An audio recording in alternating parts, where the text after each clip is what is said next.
In this lesson, we're going to look at a new type of growth that we haven't seen before. So first, what we're going to do is start with a small data set, actually this data set that you can see down here at the bottom, and we're going to fit a line and also an exponential curve to this data set just to practice doing those two skills. This data set is pretty small. We're going to add on to it several more years so that we can assess how our models are doing.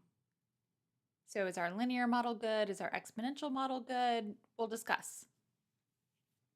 Then we're going to introduce in a logistic model to see how that performs.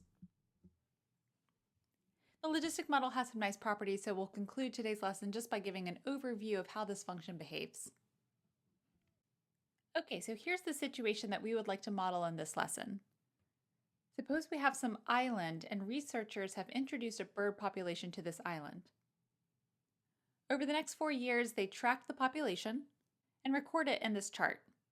So initially there were 25 birds, after a year there were 29 birds, after 2 years there were 34 birds, a year later 37, a year later 43. So just with this data set, let's analyze the situation. We'll come up with a couple different models and use those models to make a prediction for how many birds we would expect to have 30 years after the population was introduced to the island.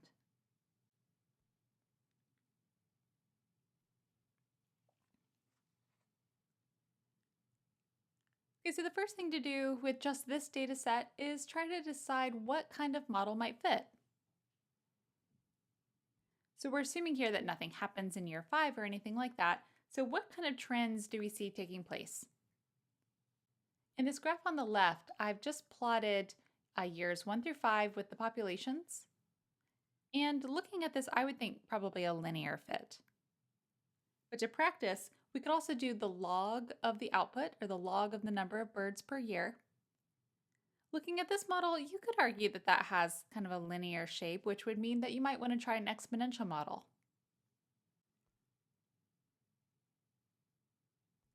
Okay, so let's write down a model for each of those two viewpoints. To find the line of best fit, you would just take the data as it is and use something like a TI-83, Excel, or an alternative to Excel, or MATLAB, just to find the line that best fits those data points. It's not going to be a perfect line. We are looking for a line of best fit. And it turns out the line of best fit would take the form P equals 4.4t plus 24.8.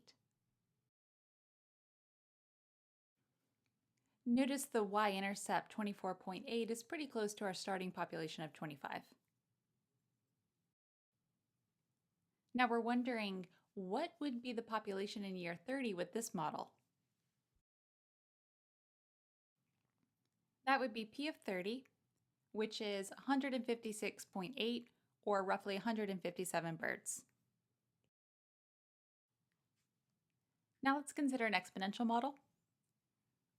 Our first step would be similar to what we did up above, and that is we would use a calculator or program to find the line of best fit passing through t, log of p.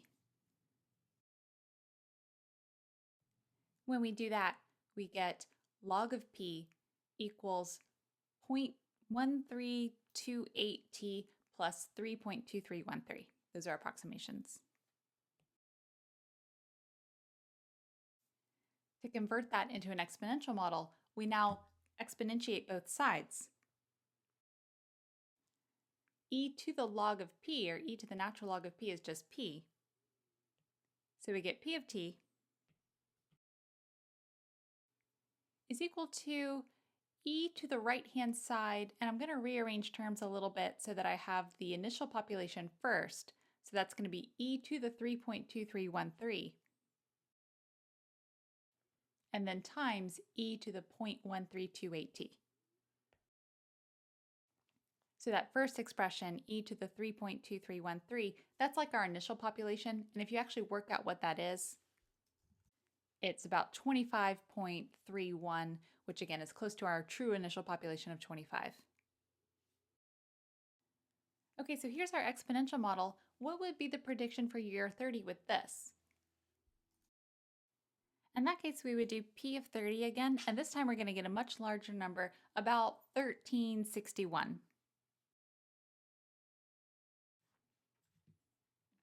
Okay, so there's a big difference between those two predictions. All right, so let's see if either one of these is a good prediction. What we're going to get now is the rest of the data from years 5 through 30. Okay, so rangers on the island continued to track that bird population, and this is what they recorded. So if you look at what happened in the early years, it continued to grow pretty rapidly, but then it slows down a lot. You can see from years 23, 24, 25, we go from 171 to 175 to 178, and then 180. We're really slowing down. And then in year 30, we're at 189. So between the two predictions, the linear prediction was a lot closer. We can see the exponential prediction is off the charts. So our first model seems better, but let's now focus on this behavior down here at the bottom of the graph and see really, was the linear model actually a good fit for this data?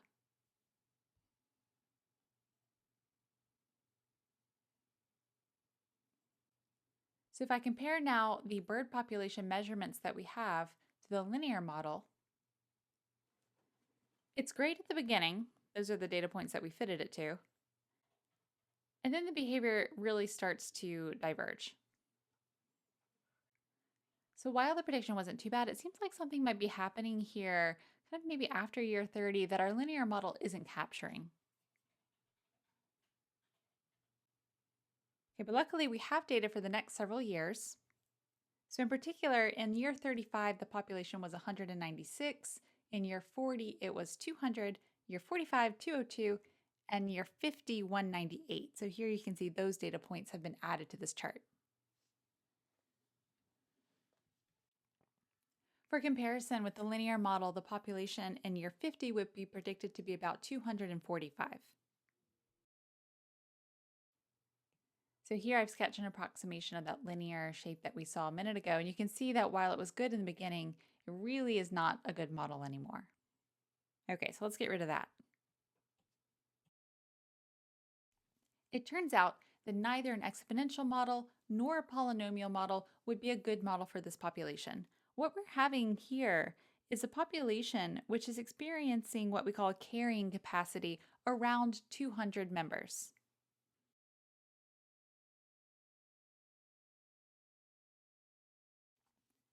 In the graph of this data, it's kind of like seeing a horizontal asymptote take shape.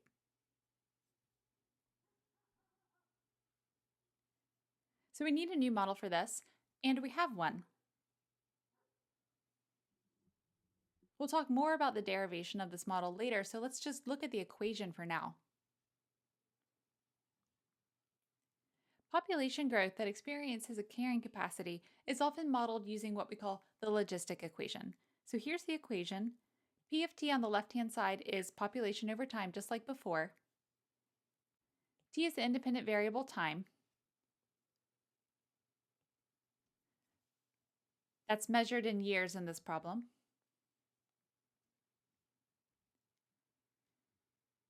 The parameter k that we see in this equation, both up here in the numerator and in the denominator, is the carrying capacity.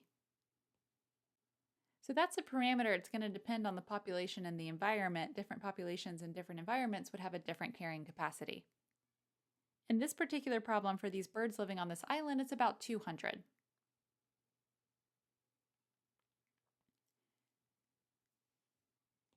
As we've seen in growth models before, P naught is what we use to denote the starting population. For us, that's the population that we began with when we introduced the birds onto the island, so that was 25 birds.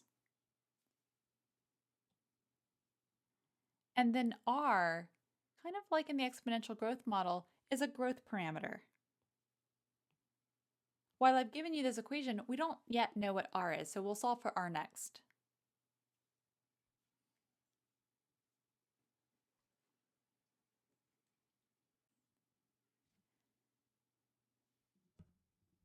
In this equation, we already know the parameters k and p naught. So k is 200, p naught is 25. So in order to find r, we actually just need to plug in one pair of values.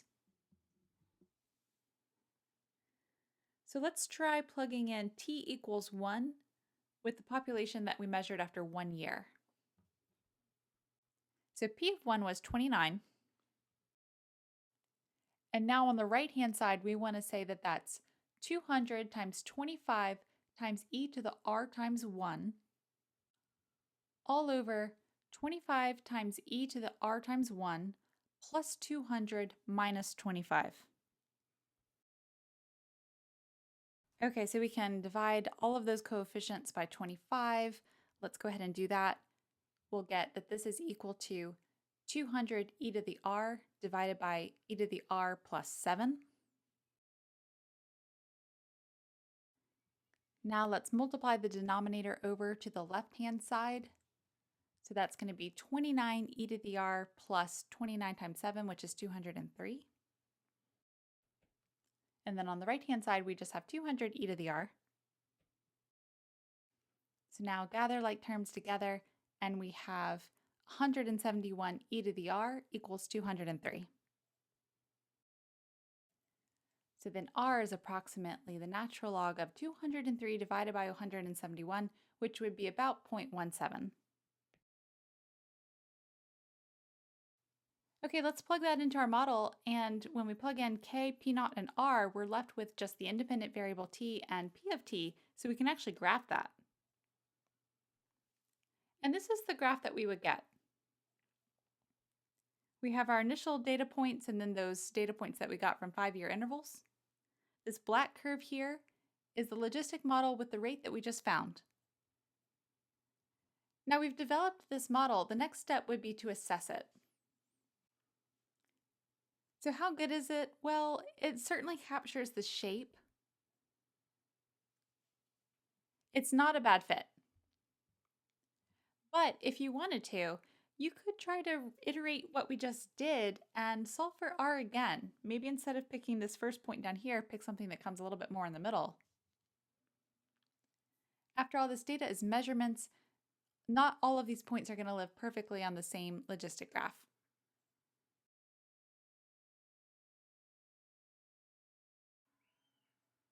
So I'm going to redo the procedure I just did, but this time instead of looking at the first data point that came 1 year after we introduced the birds to the island, let me do in year 20.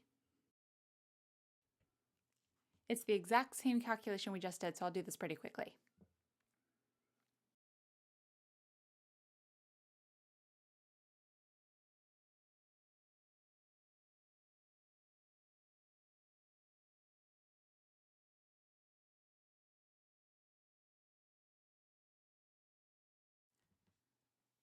So repeating the process that we've already seen, I found that r, we could also compute it to be 1 over 20 times natural log of 1092 divided by 44, which is approximately 0.16. That's a little bit different than what we had a second ago. Okay, so let's see how this model looks now with this growth rate of 0.16. That's actually just about perfect. So we'll stick with that. Now what we can see here is that this model is really leveling off as the population approaches 200. Well, if you try P of 100 to make a prediction in the year 100, 100 years after the birds were initially introduced to the island, in both your exponential and linear models you would have pretty large numbers, but in this one, P of 100 is actually about 200.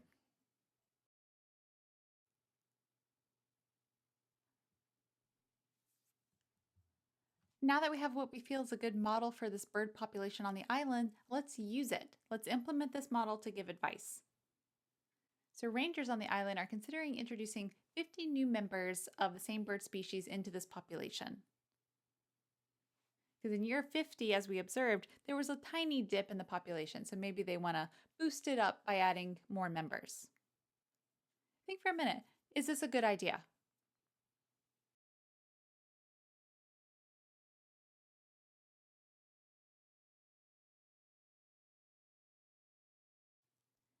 Well, based on our logistic model, it's not a good idea. This red curve I've added up top here is actually P of t minus 50, where the starting population P naught has been adjusted to 198 plus 50, or 248.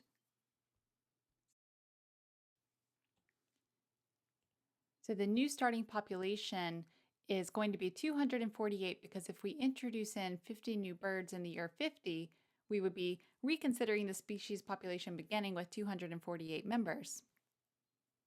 And then I did P of t minus 50. That's just a horizontal translation so that we start the model in the year 50. So that just slides the graph over to 50. Well, with our logistic function, what we would see is that we would actually have birds dying off pretty dramatically so that the overall species population decreases down towards its carrying capacity. So if you have more than 200 birds, if you're over your carrying capacity, the island can't sustain the bird population and they would die off towards 200. So I would say that this is not a good idea because we're just going to see birds die.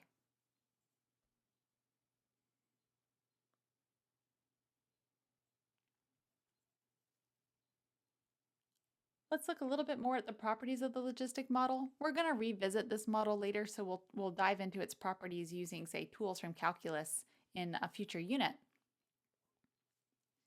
But given this model the way it is, what is the long-term behavior? So as we let t go to infinity, what happens to p of t?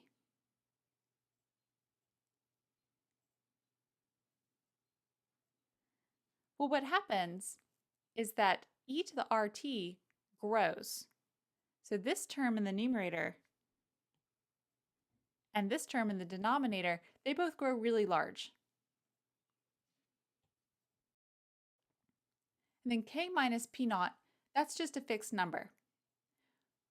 With a carrying capacity of 200 and a starting population of 25, that was a fixed number, it was 175.